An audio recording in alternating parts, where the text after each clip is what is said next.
Hey, I'm Carmen, and welcome to Myo Life. That's short for My Outrageous Life, which is exactly the kind of life I get to live since I found the courage to ditch dental hygiene and build a life I'm bonkers about as a myofunctional therapist and entrepreneur. Here you will find all the things myo, business, and how to build a life that you too are bonkers about. I'm very happy you're here. Shall we dive in? Well, hey there, and welcome back to the podcast. If you are here listening, I think that you're probably in one of two categories. One, you might be a dental hygienist who is considering venturing into myo, and you're just not real sure about what it can mean in your life. Or maybe you've taken a course already in whether that was like at CE or just out of curiosity or a seminar that you just happened to be at, and you're thinking about the possibilities, but you're not sure what that looks like for you, then you are in the right place. So normally when we prepare for our podcast batching, which I do 6 at a time, we, start with an idea and then just kind of narrow it down. We outline it and then we script it. So when we came out with a list of questions for me to answer, I just thought, well, why not just let me answer these without having a script? Because then I can answer them as raw and as honest as possible. So I'm going to do that. Hopefully you're good with that. So we are talking about the possibilities with a myofunctional therapy business and how it can really change everything for you. I just want to dive into these questions, and then I think it'll create a beautiful conversation. So my team, we kind of broke these down into what we call your before picture and your after picture. So I'm just gonna start with them, and then I think that will be plenty. Okay, so the first question said, what did your life look like before you started your myofunctional therapy business? So, wow, it looked so different. So at the time when I learned about myo, I was working full time. I was traveling, I was working 3 12-hour shifts, and I was traveling about 3 hours round trip every day. So I was having long days. Okay. So that's what my schedule looked like. My income was probably, I don't know, 70, 80,000 a year. I did not love the office that I was in. And I think we get to that at a different question, but it was starting to really be stressful. And even worse, I started to have heart palpitations on the way to work. So I knew I had to get out of there. The next question is, what was your breaking point or your moment of clarity where you said this is it? So I have shared this before, but I worked in an office that really the first year that I worked there was lovely. I could do no wrong. I was the superstar of the team. Like, it was awesome. It was a big office. There was 2 dentists there, 2 female dentists. There was 4 hygienists, something like 6 dental assistants. So it was a big practice. But what I loved is that we were getting a bonus. Like, every month we were getting a production bonus. And so sometimes that was $800 to $1,000. So my boss decided she was going to hire a dental consulting firm to come in and kind of shake things up. And about that same time, she also hired a new practice manager. And that practice manager's opinion about dental hygienists was that we earned too much money, that we were such a cost to the office. Did she forget we were producers? We were producing money for the office. So long story short, that lady came in and she changed our bonus structure. So what went from being a team bonus, we all got it and we all split it, to now it was kind of a segmented bonus. So dental hygienists were pulled out. We were put into our own category. And let me tell you, so first of all, not only did they pull us out on our own, but then the boss got a cost of living allowance, a COLA raise. So she was getting more money. So essentially, that office manager laid out in a spreadsheet excuse me, what the boss needed to earn and then what we needed to pay for. So that kind of gave me a little bad taste in my mouth when the boss was getting a raise and now we were having to cover that. So basically the production number that I was going to have to come up to was very unlikely. Okay. So I had a little bit of an attitude about that. And everybody else got to just be one big team bonus. So I thought, well, Carm, you can't have a crappy attitude about this until you try it. So that first month, I killed myself. I tried to meet that production number so that I could get a bonus. I fell $17 short, so I got 0. Okay. But mind you, that was $17 short of this new inflated number because the boss got a raise. And so I got nothing. And I was a little bit like, okay, I gave it my all. I crushed it. I really tried to meet it, and it wasn't going to happen. The rest of the team, now that they didn't have to share it with 4 dental hygienists, guess what? They got hundreds of dollars in their bonus. So it was very, very frustrating. So that was really the breaking point of me deciding that I would get my own bonus. I'm going to go do something that'll earn me so much money. I don't have to worry about your stupid bonus structure. So that was really the breaking point. I was killing myself to help her build her business, her golden parachute, because think about it.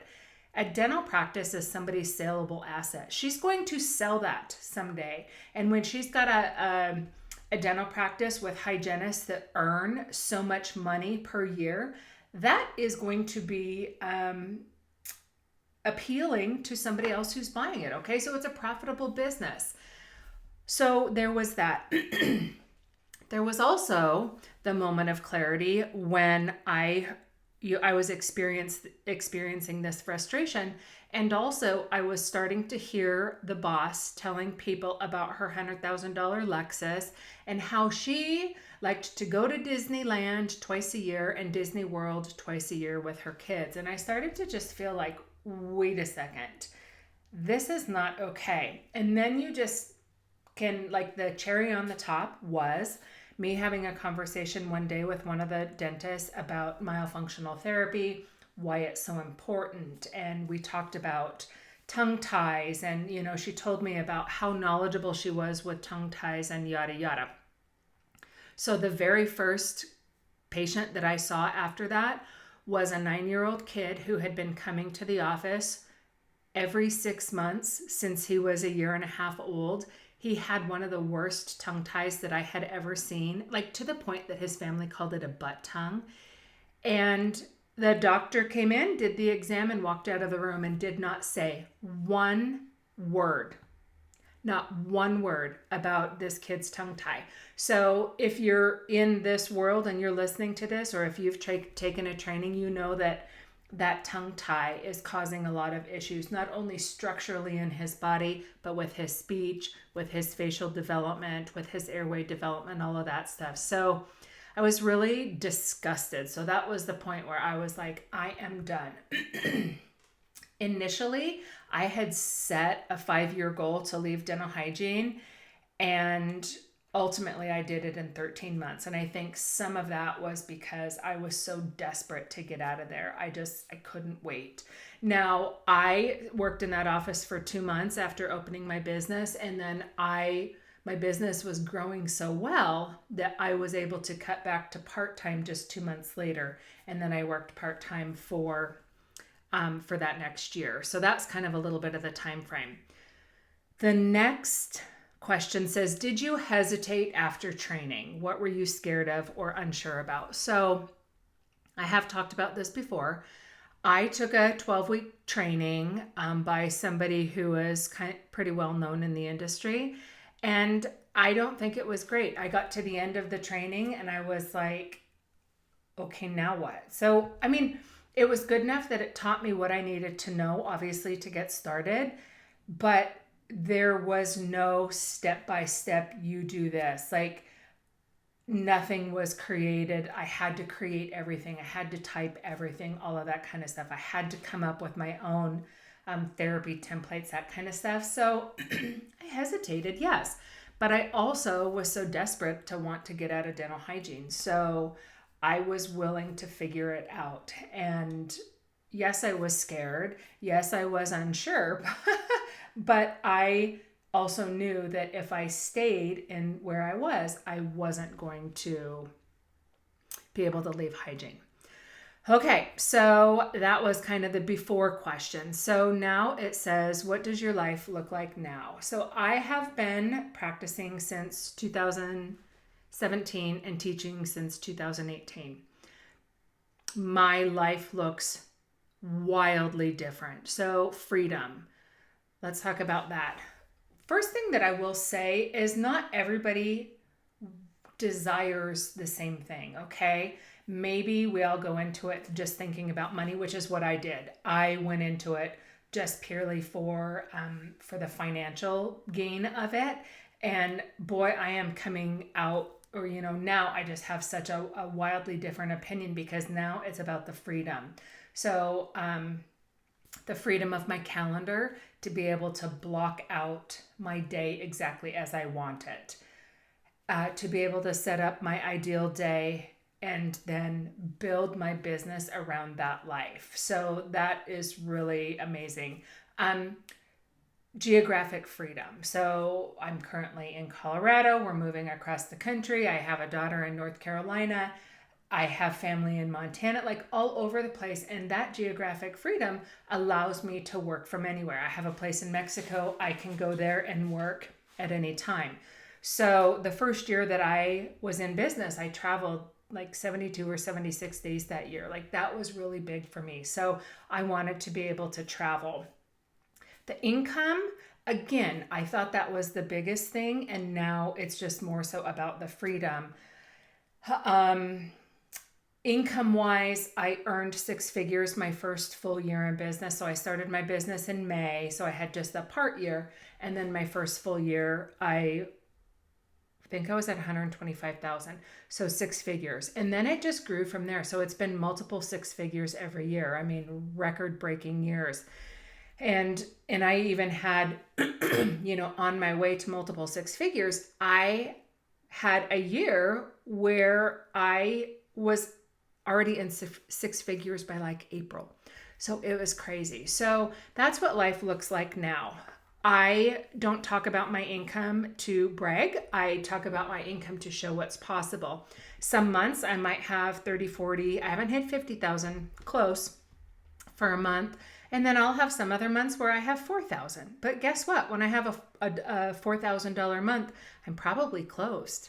I'm probably not working or seeing clients because I'm traveling. So that's what life looks like. Now, the next question says, what's something surprising or delightful about your life now that you couldn't have imagined before? And this is the life of my dogs. When I was still in dental hygiene, I only had little, so I had two little 6-pound dogs. They had to be in a kennel all day while I worked. The life now that my dogs get to live, we have adopted 70 and 80-pound dogs. So I get out with them every morning to hike. We get out every afternoon for a walk. Their life is something I could not go back to a job because their life would require them to not lay around all day and sleep and go out hiking and go for walks. So I think that was the biggest thing. I thought it was going to be all about the money, and I absolutely love being here, working from home, having my dogs sitting around me and having freedom.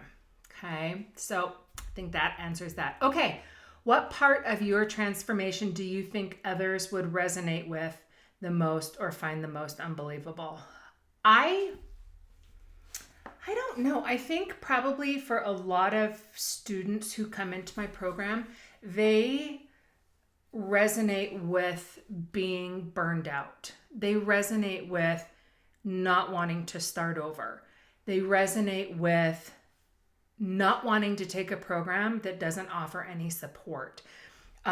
Most of them, don't know the possibilities with Myo. They it's hard for them to believe in themselves because they don't have evidence that this works.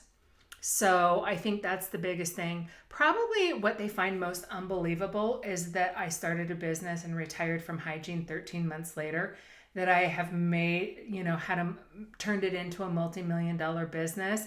And I went from being broke when I went through my divorce in 2010 to, building this multi-million-dollar company, not only being able to buy my first home, but my second and third home, or being able to travel or create legacy wealth for my kids, get caught up for retirement. That has been a big thing. To go from not having enough money to have Fidelity agree to work with me, to having my own finance team of 3 that manages my money day to day. So I think for some people that can seem unbelievable, but I wasn't special by any means. I just had to figure it out. And that's the cool thing, is I teach you exactly what I did. Like, there's no gatekeeping. All right, the next question. Why do you believe myofunctional therapy is one of the most powerful career pivots out there?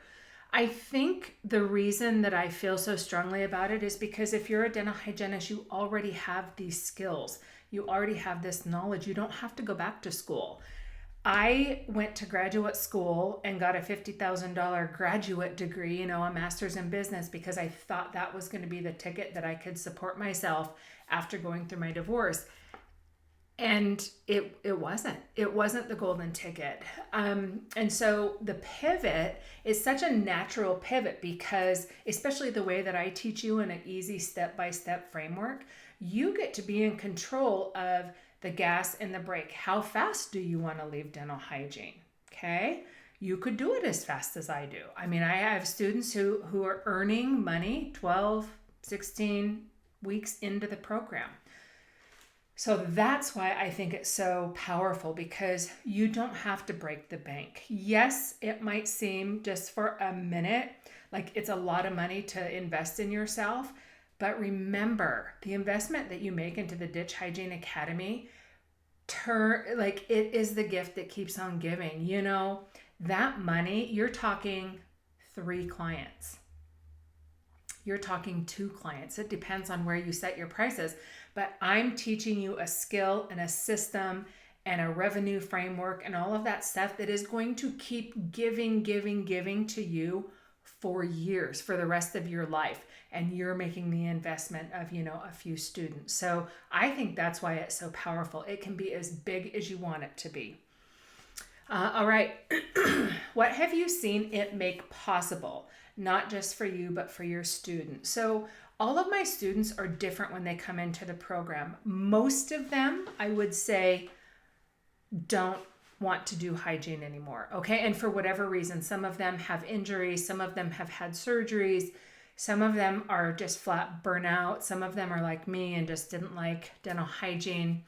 I've had a few students who love dental hygiene and they're just adding, wanting to add to it. But Myo has made so many different things possible for the students, whether that is fully retiring from hygiene, which I've had several do that. A lot of them are still in the phase of doing kind of the hybrid, where they have cut back in hygiene and maybe they're doing temp work and they're doing Myo.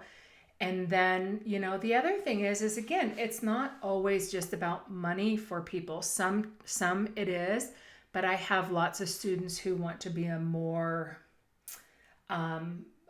present parent. They want to have the flexibility to participate in the classroom. They want to have the flexibility to, pick their kiddo up from school, that kind of stuff, or homeschool their kids, that kind of stuff. So what's possible is different for everybody. The last question says, if you could shout one belief from the rooftops to every dental hygienist who's stuck right now, what would it be? I think probably the biggest belief that I would say hygienists who are stuck right now could be two things. They have to believe in themselves. They have to believe in their people, their pricing, their product, and believe in what's possible. A lot of them don't have that. So they have to believe in that.